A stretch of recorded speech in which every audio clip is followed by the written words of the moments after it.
You marry the nice guy. You do it by choice. Maybe you came from a chaotic home where voices were always raised, or maybe your last relationship was a roller coaster of highs and lows that left you dizzy. So when you meet him, he feels like fresh air. He is sweet. He is polite.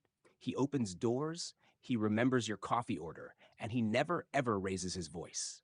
He doesn't argue. He doesn't start fights. In the beginning, you call this peace. You tell your friends, finally, no drama. You tell yourself that this is what maturity looks like. You lean into the quiet, thinking it's a calm harbor where you can finally rest. But a few years in, that silence starts to change. It stops feeling like peace and starts feeling like distance. It's a slow erosion, so subtle you almost miss it. You start to notice that you are the captain, the navigator, and the crew of your shared life.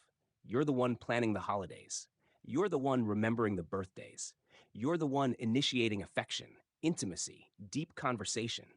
You are the one holding the entire emotional weight of the relationship in your arms, and your arms are getting tired.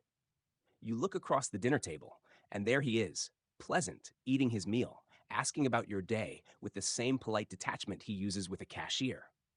And you start to wonder, where is he?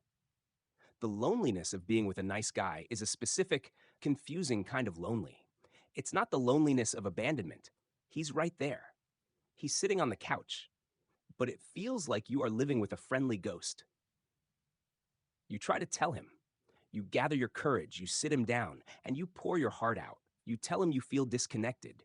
You tell him you feel like you're drowning in the administration of your life, and you need a partner, not just a roommate. You tell him you are sad, and he listens. He listens quietly. He doesn't interrupt. He doesn't get defensive. And when you are done, he looks at you with those kind, mild eyes and says, I'm sorry you feel that way. On the surface, that sounds like the perfect thing to say. It is polite. It is gentle. But in that moment, it breaks your heart because it's not an invitation. It's a dismissal. It's a statement that creates a boundary instead of a bridge. It acknowledges your pain without actually stepping into it with you. It feels like he is watching your emotions through a glass wall, safe on the other side. That specific kind of polite distance hurts more than shouting ever could, because at least shouting requires presence. He says, whatever you want, when all you really want is for him to want something too. He avoids the conflict, waits for your emotions to settle, and then goes back to business as usual. Now, most people in this situation would have already tried everything to fix it. You have probably tried shouting to get a reaction, just to feel some heat from him. You have probably tried dropping the rope, stopping all the planning and fixing just to see if he picks it up, only to watch things fall apart while he remains unbothered. You have likely read the books, listened to the podcasts, and worked on yourself until you were exhausted, thinking, maybe I am just too much. Maybe I am too needy. Maybe I should just be grateful he doesn't hit me or cheat on me. You start to gaslight yourself into thinking that wanting emotional intimacy is a flaw. But the truth is, you aren't too much. You are just starving for connection in a home that is built out of walls. And to understand why those walls are there, we have to stop looking at him as a bad partner and start looking at him as the boy he used to be. Because men who grow up to be this way didn't start out as statues. They were made that way. Many men who become the nice guy grew up in homes where being themselves was dangerous. Maybe he had a volatile parent, a father who was angry, or a mother who was critical, and he learned very early on that the safest thing to be was invisible. He learned that having needs made him a burden. He learned that expressing anger made him a target. So he developed a strategy to survive. Be good, be quiet, be agreeable. Don't rock the boat. He learned to disconnect from his own emotions so completely that he doesn't even know they are there anymore. He isn't hiding his feelings from you. He is hiding them from himself. To him, emotions are like a storm that threatens his safety. So when you come to him with your passion, your sadness, or your anger, he doesn't see it as a bid for connection. He sees it as a threat.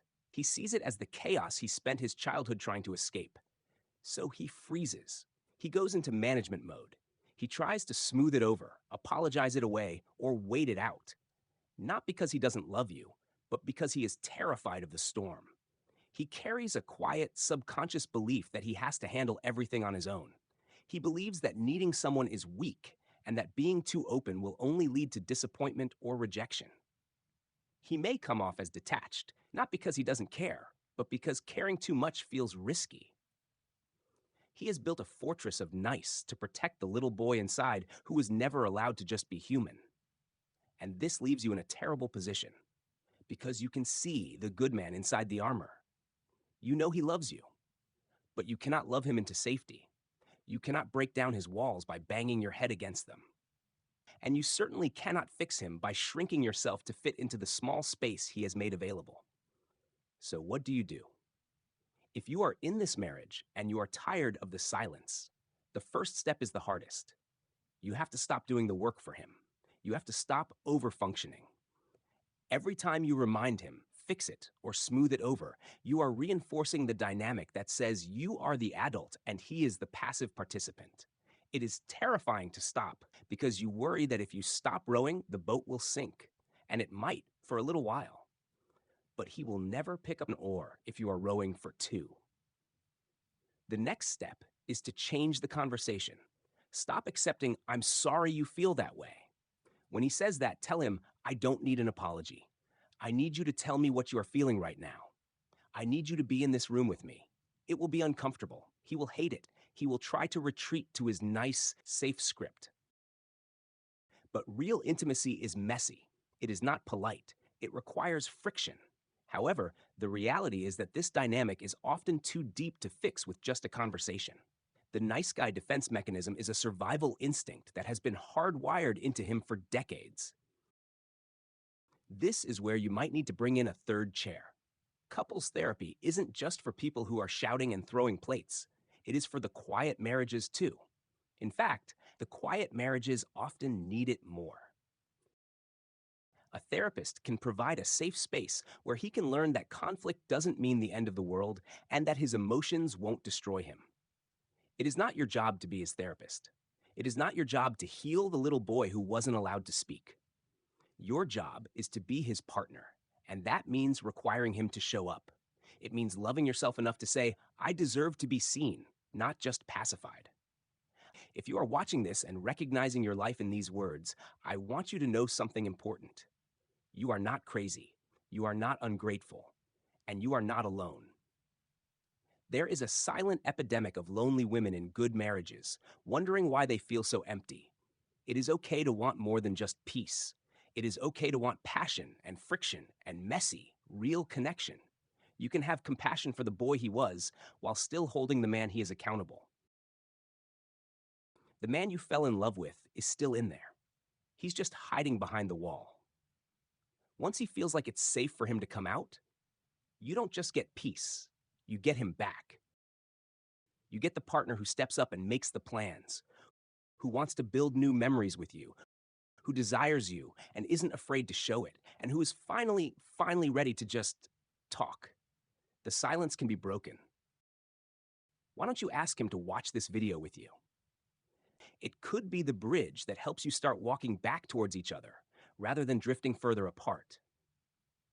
It is a long road and it isn't easy, but the silence can be broken, and you deserve a love that speaks back.